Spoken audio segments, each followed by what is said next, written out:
Bollinger band मिल जाएगा indicators के अंदर। तो मैंने बॉलिंगर बैंड का यूज़ किया हुआ है। और जो पैरामीटर्स है वो पैरामीटर भी आप देख सकते हो 20 का मैंने लिया हुआ है, और उसके साथ मल्टीप्लाई टू का मतलब यही होता है कि जो बीच में 20 की सिंपल मूविंग एवरेज है उसका जो स्टैंडर्ड डिवीजन मतलब कि जो अपर बैंड है और मिडल बैंड उसके बीच का डिफरेंस, ठीक है। सेम चीज़ जो मिडल बैंड है और लोअर बैंड उसके बीच का डिफरेंस, जिसको हम स्टैंडर्ड डिवीजन बोलेंगे, वो आप डिसाइड कर सकते हो।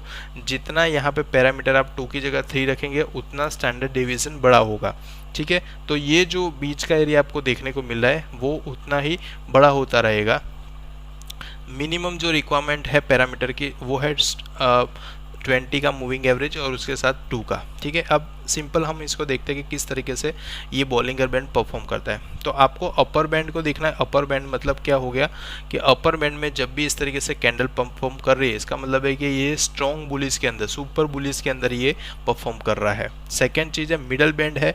मिडल बैंड को ऑलवेज आप किस तरीके से कंसिडर करोगे कि जब भी मिडल बैंड को क्रॉस करके कैंडल जा रहा है इसका मतलब है कि एक पर्टिकुलरली रेंज से वो बाहर निकल रहा है। और लोअर बैंड का मतलब ये है कि कंटिन्यूसली जब भी लोअर बैंड को कैंडल टच करके निकलता है तो उसका मतलब ये होता है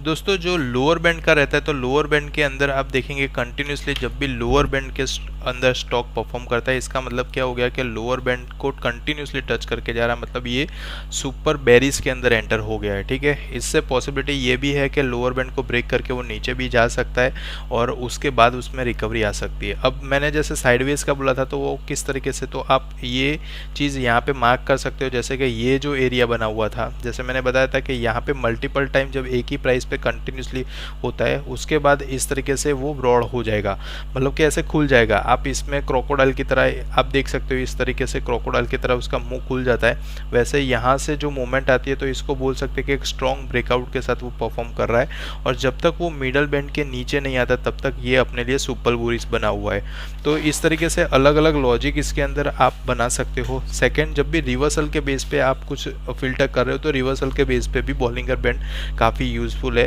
क्योंकि जब भी अपर बैंड से लोअर बैंड की तरफ जाता है और लोअर बैंड पे वो मल्टीपल टाइम स्टे करने के बाद इस तरीके से रिवर्सल होता है। अब इस रिवर्सल के अंदर दो चीज़ों को आपको ध्यान में रखना है कि जब भी इस तरीके से रिवर्सल आ रहा है तो एक तो लोअर बैंड को ब्रेक होना चाहिए या फिर लोअर बैंड पे सपोर्ट होना चाहिए, और सेकंड वो बेरिश कैंडल होनी चाहिए। अगर बेरिश कैंडल के साथ अगर वो रिवर्सल हो रहा है इसका मतलब है कि बुलिशनेस है वो स्ट्रॉन्ग आने वाली है। तो इस तरीके से आप देख सकते हो कंटिन्यूसली जो नेगेटिव ट्रेंड में ये जा रहा था और कंटिन्यूसली अपने को बेरिश ट्रेंड यहाँ पे दिख रहा था, बेरिश कैंडल देखने को मिल रही थी। एक स्ट्रॉन्ग कैंडल बनी है जिसका लोअर शेडो आप देखेंगे काफ़ी बड़ा है, बट उसका जो क्लोजिंग है वो ऑलमोस्ट बैंड का जो एवरेज है वहीं पे आया हुआ है, मतलब कि लोअर बैंड जो है वहीं पे उसका क्लोजिंग आया। और सेकेंड डे के अंदर जिस तरीके से मूवमेंट यहाँ पे हुई है, सेकेंड डे के अंदर आपको सिंपली इसके हाई का ध्यान में रखना है, क्योंकि प्राइस एक्शन को हर एक इंडिकेटर के अंदर आप जितना ज़्यादा फॉलो करेंगे उतना बेनिफिट आपको ज़्यादा होगा। तो सिंपल यहाँ पे जब भी इसके हाई को ब्रेक करता है इसका मतलब हो गया कि यहाँ पे मैक्सिमम बुलिश होने के चांसेस हो गया, ठीक है। ये एक कंफर्मेशन है कि यहाँ से ये स्टॉक के अंदर रिवर्सल आ सकता है। अब सेकेंड कंफर्मेशन हम कहाँ से ले सकते हैं, तो सेकेंड कंफर्मेशन के लिए हमें मिडल बैंड का ध्यान में रखना है कि जब भी मिडल बैंड को वो चीज़ ब्रेक करके जा रहा है, पॉसिबल है 2 दिन 3 दिन 4 दिन के अंदर वो ब्रेकआउट आ जाएगा। बट अगर प्राइस एक्शन काफ़ी अच्छे लेवल पे रहेगा तो अपने को सेम 2 से 3 दिन के अंदर वो ब्रेकआउट देखने मिल सकता है, ठीक है। तो आपको ये चीज़ का ध्यान में रखना है कि जब भी वो मिडल बैंड से क्रॉस करके ऊपर जा रहा है इसका मतलब है कि वो एकदम स्ट्रांग हो गया है, यहाँ से पोजिशनली अपने लिए गुड हो गया, ठीक है। पोजिशनली लॉन्ग के लिए काफ़ी बेस्ट हो गया, एकदम टोटली पॉजिटिव इसको बोल सकते हैं। अब थर्ड चीज़ है जो है अपर बैंड। अपर बैंड का हमें क्या यूज़ करना है, तो अपर बैंड पे जब भी इस तरीके से टच करा है इसका मतलब हो गया कि सुपर बुलिश बैंड में ये एंटर हो गया। अगर यहाँ पे 2 या 3 दिन के लिए हम देख रहे हैं तो अपर बैंड को एज अ टारगेट कंसिडर कर सकते हैं। बट अगर पोजिशनली थोड़ा सा आप लॉन्ग देख रहे हो तो सिंपल आपको जो मिडल बैंड है उसको ज़्यादातर ध्यान में रखना है, ठीक है। इसको ज़्यादातर ध्यान में इसलिए रखना है क्योंकि मिडल बैंड के बेस पे ही हम डिसाइड कर सकेंगे कि यहाँ से बेरिश की तरफ जाएगा या नहीं जाएगा। तो सिंपल मिडल बैंड का उसका सपोर्ट हो गया। अब जब तक वो मिडल बैंड के अबव कैंडल परफॉर्म कर रही है भले यहाँ पे अपर बैंड से नीचे आ गया, बट कंटिन्यूसली जो उसका फॉर्म बन रहा है वो अप साइड में बन रहा है, मतलब कि यहाँ से बुलिशनेस जो स्टार्ट हुई थी वो बुलिशनेस कंटिन्यूसली यहाँ पे परफॉर्म हो रही है। ठीक है, मिडल बैंड के कंटिन्यूसली ऊपर कैंडल बन रही है। पर्टिकुलरली कैंडल पे नहीं जाना है, क्योंकि ओवरऑल जब भी आप स्टडी को फॉलो करते हो तो हर एक दिन का कैंडल नहीं देखा जाता है। सिर्फ हर एक दिन का कैंडल तभी देखा जाता है जब आप प्राइस एक्शन 100% प्राइस एक्शन की स्टडी पे जाते हो।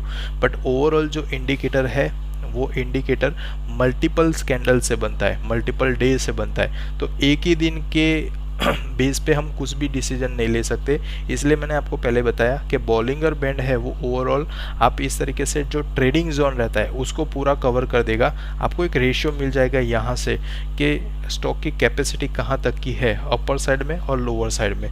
अगर अपर साइड में कुछ कैपेसिटी ज़्यादा है तो उसमें मैक्सिमम रेंज क्या हो सकती है। तो मैक्सिमम रेंज के लिए जिस तरीके से प्राइस एक्शन कंटिन्यूसली प्राइस बढ़ता जाएगा वैसे वैसे बैंड आप देख रहे होंगे कि यहाँ पे जो अपर और लोअर बैंड का डिफरेंस था उसकी कंपेयर में यहाँ पे अपर और लोअर बैंड का डिफरेंस काफ़ी बढ़ गया है। इसका मतलब है कि यहाँ तक आते आते वो एकदम स्ट्रॉन्ग हो गया। ठीक है, तो ये पोजिशनली हम इस तरीके से देख सकते हैं। अब ये सेम चीज़ को आप अगर वीकली में भी अप्लाई करेंगे तो वीकली में भी आप इजीली इस तरीके से आइडेंटिफाई कर सकते हैं। जैसे इन्फी का चार्ट आप सिंपली देख सकते हो, इसका रिवर्सल आप यहाँ से आया हुआ है। ठीक है, ऑलमोस्ट अप्रैल के अंदर उसका रिवर्सल आया हुआ है, बट प्राइस एक्शन के अकॉर्डिंगली उसका जो ब्रेकआउट है वो ऑलमोस्ट ये कैंडल में मिला हुआ है, जो कैंडल हमें जून के अंदर मिली थी। और जून के अंदर जिस तरीके से प्राइस एक्शन हुआ है, जो हमारा यहाँ पे बॉटम टच हुआ था और उसके हाई को ब्रेक किया, मतलब कि आप यहाँ से भी एंट्री बना सकते थे, यहाँ से भी बना सकते थे।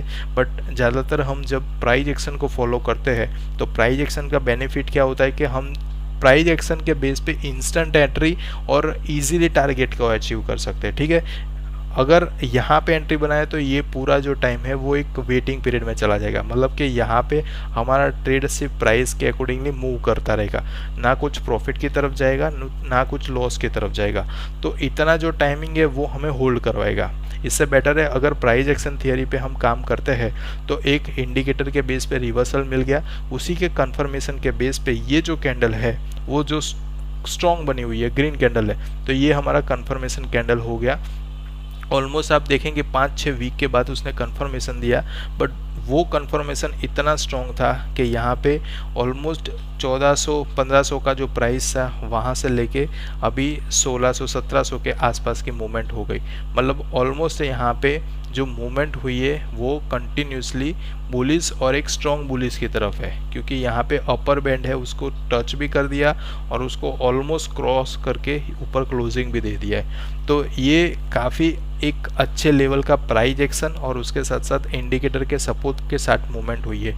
अब ये चीज़ को आप जितना हिस्टोरिकल पे देखेंगे ना तो वो भी अपने लिए बेनिफिशियल है, क्योंकि आप हिस्टोरिकल डेटा पे जब भी इस तरीके की मूवमेंट होती है, जैसे कि ये बैंड को ब्रेक करके बाहर निकल गया, मतलब कि एक अपॉर्चुनिटी यहाँ पे भी मिल सकती है। जैसे ही वो अपॉर्चुनिटी हमें मिलती है, बैंड के अंदर एंट्री होता है, तो हमारा ये वीक के अंदर एक अच्छा खासा एंट्री पॉइंट हम फिल्टर कर सकते हैं और उसके बाद अपर बैंड के टारगेट की तरफ जा सकते हैं। तो इस तरीके से बॉलिंगर बैंड का आप अगर यूज़ करते हो तो काफ़ी अच्छे लेवल तक आप उस स्टॉक को आइडेंटिफाई कर सकते हैं। ठीक है।